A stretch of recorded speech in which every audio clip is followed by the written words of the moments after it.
friends, what's up? My name is Joss from squibblesreads and welcome back to my channel. This week I wanted to spread some booktube love by doing a couple of shoutout videos, and today's video is coming off the heels of another awesome thing that happened this week. Whitney from the blog Brown Books and Green Tea is a huge advocate for reading diversely and reading Ownvoices literature. She does a series of posts featuring people in the book community who advocate for the same things as her, and she chose me for this week's post. She asked me a bunch of questions about why I choose to read the things that I do and why I advocate for and critique the things that I do. A lot of things, of course, I talk about in that post, but I wanted to bring it to another platform and expand upon a few ideas. I will link that post below. I won't cover all the things that I talked about here because of time constraints and because of just repetition, so let's get into it. I wanted to talk briefly about Ownvoices Lit and why it is important to me. This is kind of a subset under the broader umbrella of reading diversely, so this will specifically focus on Ownvoices. Whitney also asked me to shout out a few other booktubers, so I'm going to bring those shoutouts here. So Ownvoices is a hashtag that was created by the author Corinne Davis. To me, it means that the author themselves identifies with a marginalized group, and the protagonist that they're writing also identifies with that group. It gets a little bit tricky when speaking about, for example, a Korean author that is writing an African-American protagonist, because while they're both not of the dominant discourse, ultimately their interactions with society and with each other are different. I think as long as the author constantly embodies and lives with some significant part of the protagonist's identity, I do consider it Ownvoices. To me, it means saying what I'm writing about has happened to me instead of a game of telephone. So what happens in a game of telephone is that the first person says a series of words or phrase to a second person, and then it's passed on to the next person, and so on and so forth. The last person in the telephone train relays to everyone what they thought the first person said. Usually, this is kind of messed up. But the point is, with each person that tries to reiterate what the first person said, there are so many things that can be lost. Tone, volume, emphasis, the actual words that are spoken, and their pronunciation. Don't get me wrong, interviews are entirely necessary, but ultimately filtered through a bunch of people. What I mean is that there are thousands of years of tradition, immigration, values, and interaction with other groups that constitute the lens of my worldview. For someone of the majority to tell my story would be doing me two disservices. One, they would be interpreting and repurposing my story, just by the fact that it is their words and not my own words. And number two, they're taking away the opportunity for me or someone else to tell their own story, and this silences already silenced groups. The Word Contessa has a really interesting blog post, which I will link down below, with some statistics in the publishing industry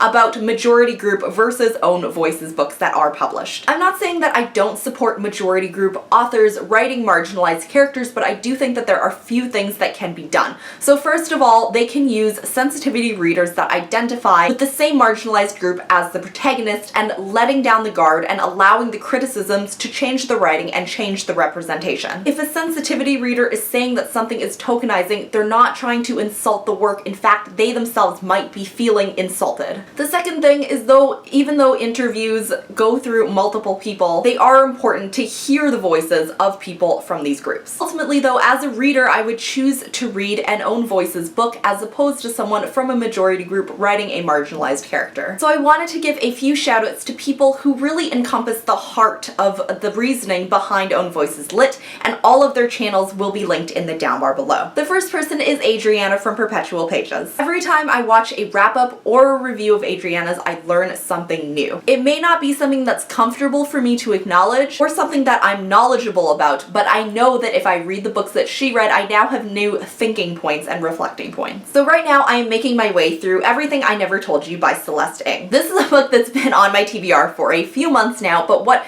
really kicked me into gear to pick it up is a review done by Vivian over at Lamp Sunnies. She talked about how each character has internalized prejudices and fears due to living in a society at that time with systemic racism. I'm only halfway through it. It's a pretty small book, but every word is so rich, and everything that she said is congruent with everything that I'm thinking. I talk a lot about the book Shelter by Chung Yoon in a lot of my videos, and part of what is behind my growth and my changing of the rating of this book is a discussion that I had over messaging with David from The Poptimist. His reviews are not only informative, but they're also hilarious because he uses GIFs and photos along with his commentary. He has like this smooth, wise way of reviewing that's almost like storytelling, and I really look up to him in terms of my own reviewing style. Another wonderful booktuber is Sylvia from Wish Fulfillment. Sylvia has had my back every time that I'm frustrated with representation in books, and grounded and centered me whenever I feel fear or anything else with regards to these topics. She She has a concrete rating system that addresses messages that the book sends, how much they made her think, and the representation. I found this reviewing system really helpful when I listened to her. The last person that I want to shout out is Mel from Books with Wings. She actually made her own video about Ownvoices books, and I don't want to talk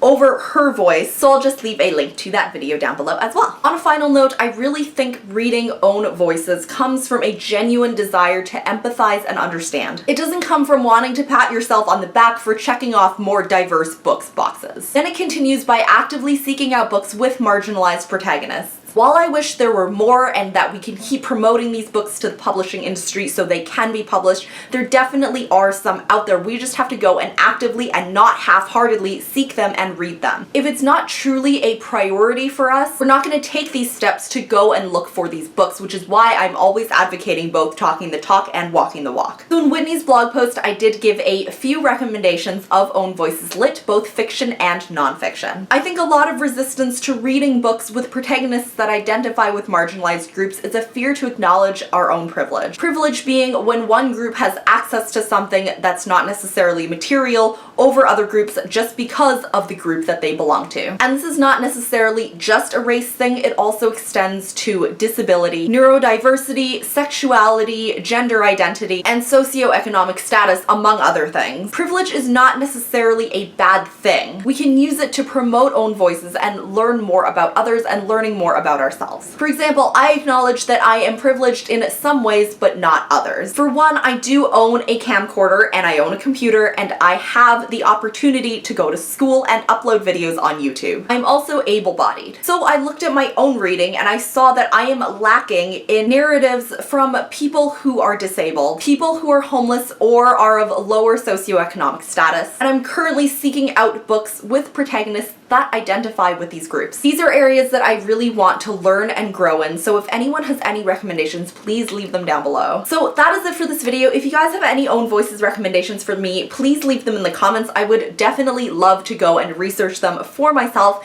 As always, thank you guys so much for watching, and I will see you in the next one. Bye!